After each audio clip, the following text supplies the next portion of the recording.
guys end up in the friend zone for one reason, and that is that they lack polarity, meaning if you've ended up in the friend zone, you are not deeply embodying your masculine. Now, this can be a problem for sensitive men who really feel their feelings deeply, because for them to be in their masculine, they can't follow traditional masculinity, because most of traditional masculinity that's on planet Earth right now is extremely toxic.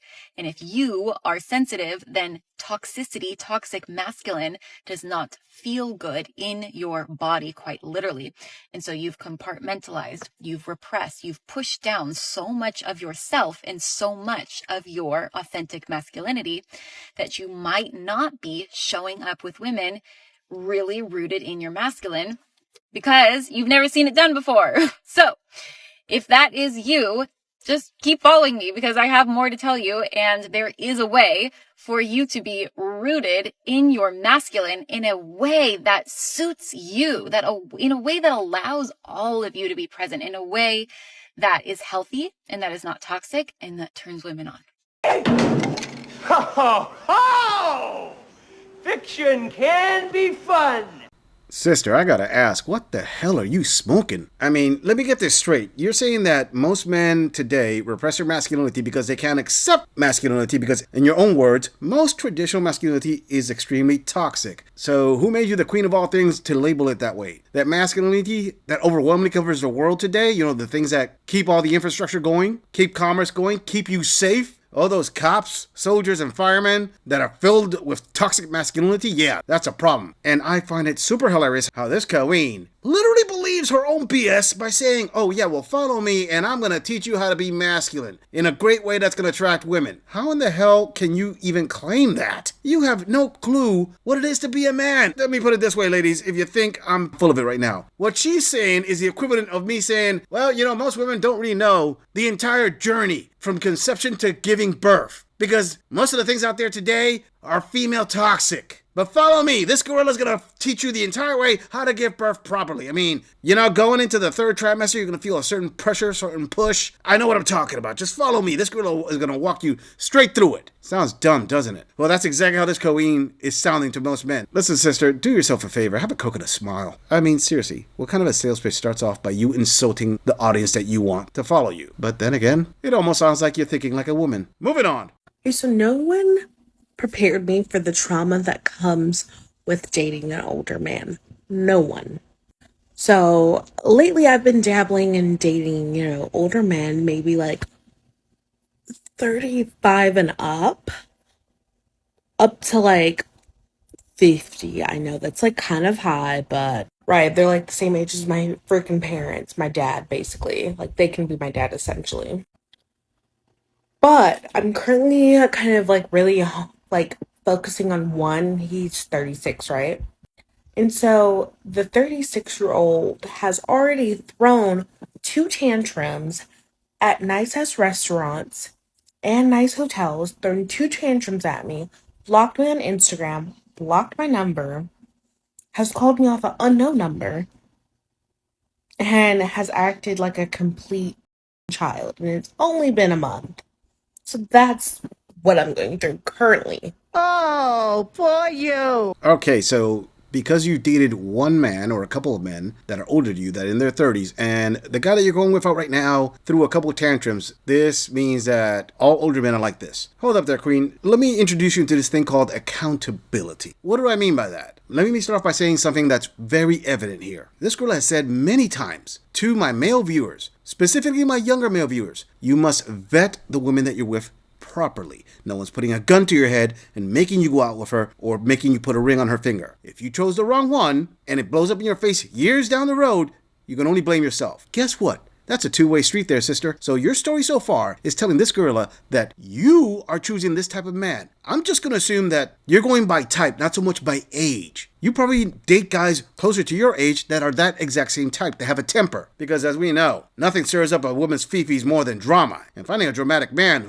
that is a challenge within itself. Maybe you should slow down, look in the mirror and think, what is it about me that keeps attracting these kind of men in my life? Yeah, so basically I'm fighting for my life, essentially, right?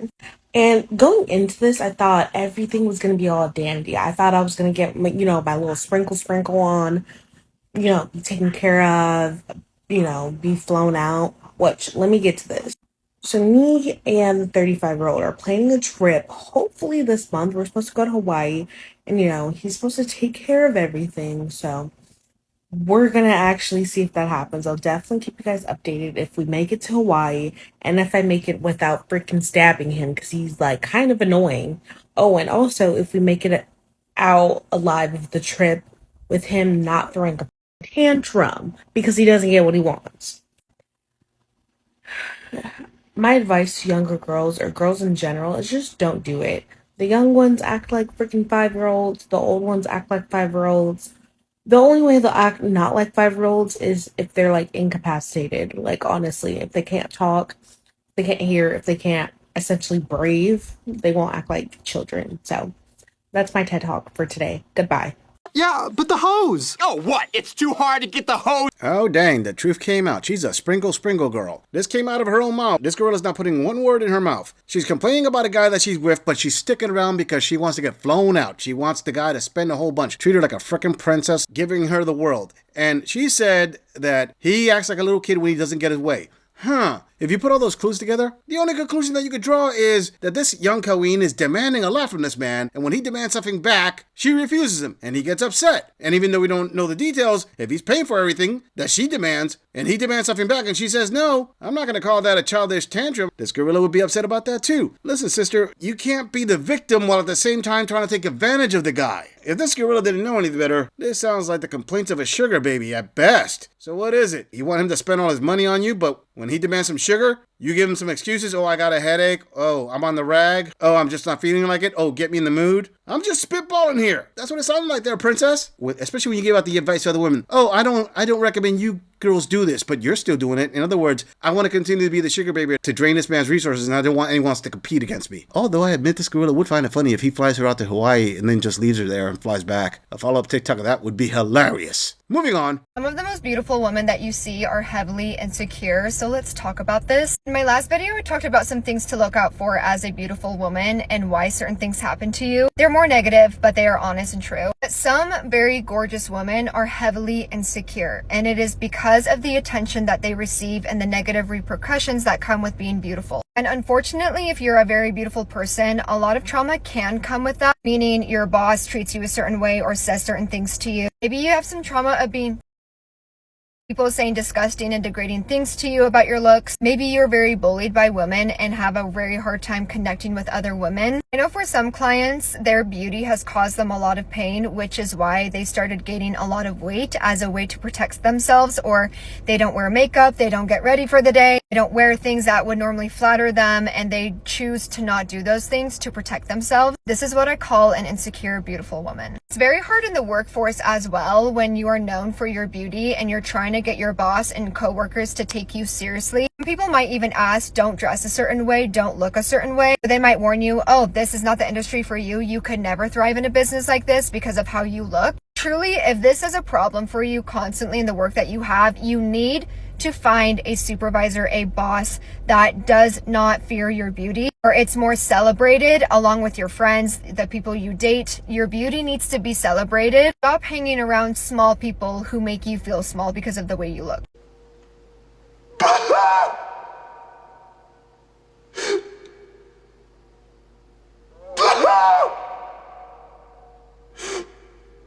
OMG fam, the horrors of being a beautiful woman. Yeah, because pretty privilege isn't a real thing. You average men out there just don't have a clue. I mean, she said that your boss treats you a certain way because you're beautiful. Okay, you either get pretty privilege or he's going to get very defensive because he doesn't want to be hit with an HR complaint. But beautiful women don't have a monopoly on that. Trust me, HR does not ask if you're beautiful. You could be a 2 out of 10 and still go to HR and give the exact same complaint a 9 out of 10 would give. Now, SA is a valid one, but last time I checked, again, beautiful women don't have the monopoly on that. Sorry, sister, that's across the board. But if you would have said, hey, it's more likely you get hit with SA, then you would have a point. But you didn't say that. Another thing, people saying disgusting/degrading things about your looks. Yeah, I am sure unattractive people have no clue about that one. Oh, and being bullied.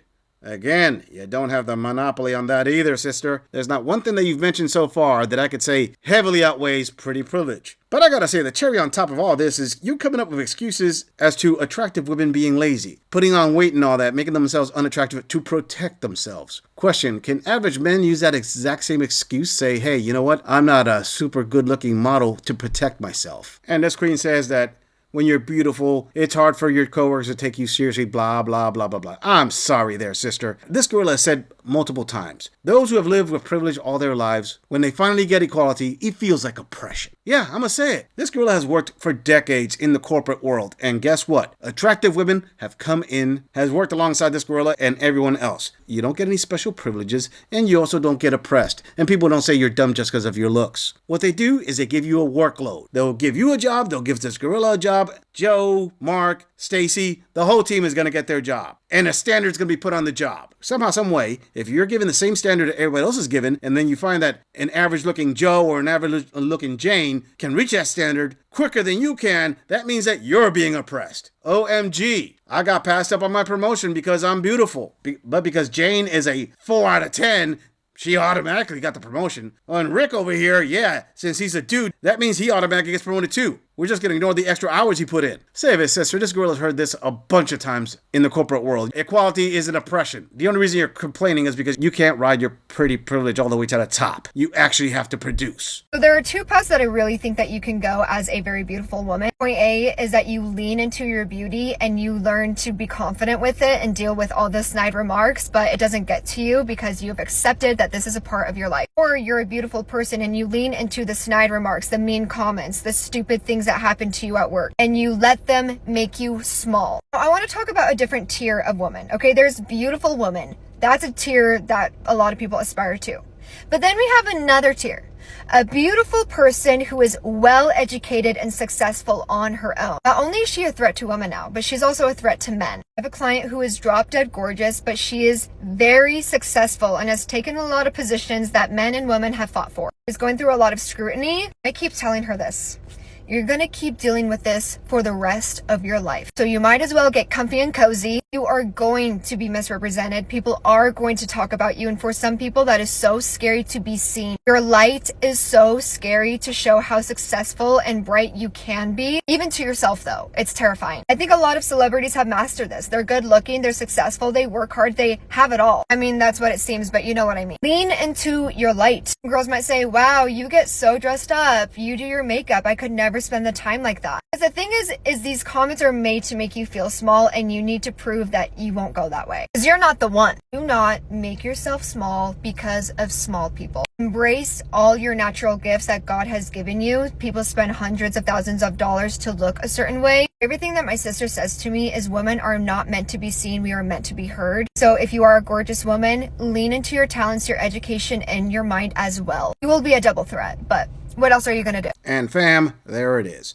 As I've always said, those who live with privilege, when they finally get equality, it feels like oppression. Sweetheart, you have such a privileged life that you don't even recognize how small and insignificant your gripes are. Your two biggest problems that you just said right now is number one, oh, you're gonna be a threat to women and men. First of all, you're not a threat to men in a way that you think. Because if you're thinking professional threat to men, hey, again, you don't have the monopoly on that, all right? They're competing in the corporate world. If you mean by threat to men as in you having problems dating because you're being a boss babe and you want to find a man who's at quote unquote your level, which is not your level, by the way, that is a man's measure of success, not yours. It's really hard for you to date. Yeah, because in order for you to achieve any success in the corporate world, you have to take on masculine traits. And that is going to overshadow the beauty you have. And the second part that you went longer on. OMG. Your biggest fear is gossip? That's your biggest problem, that you have to deal with gossip for the rest of your life? Sweetheart, if that's your biggest issue and your biggest complaint, you are by far an extremely privileged individual. You have no idea the struggles that men have to go through. This really sounds like you're grasping at straws to try to come up with something to complain about. If you're beautiful and you want to be successful, go ahead and be successful. Guess what? There are going to be challenges along the way. You being beautiful doesn't give you this brand new challenge that no one else has to face. You're facing the exact same challenges every other person who is not as attractive as you is facing. This is some made-up trauma that you're trying to push on others. This is the lack of accountability here that I'm hearing. Boo-hoo!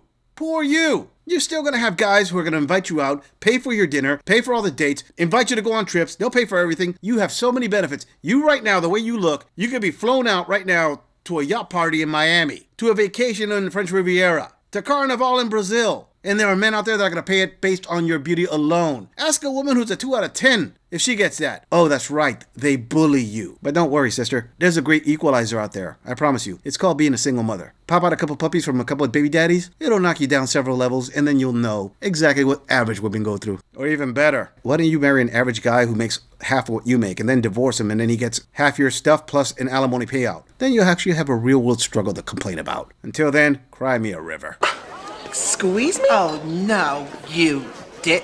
I'm just saying, if you enjoy this audit, click on the video in the end screen for more content. If you would like to support the channel, please follow the link in the description to donate to our beer fund, or like, subscribe, and share this video on other social media platforms. If you agree or disagree with anything about this audit, please let us know in the comments. I'm going to leave this audit right here. I'll see all of you in the next episode.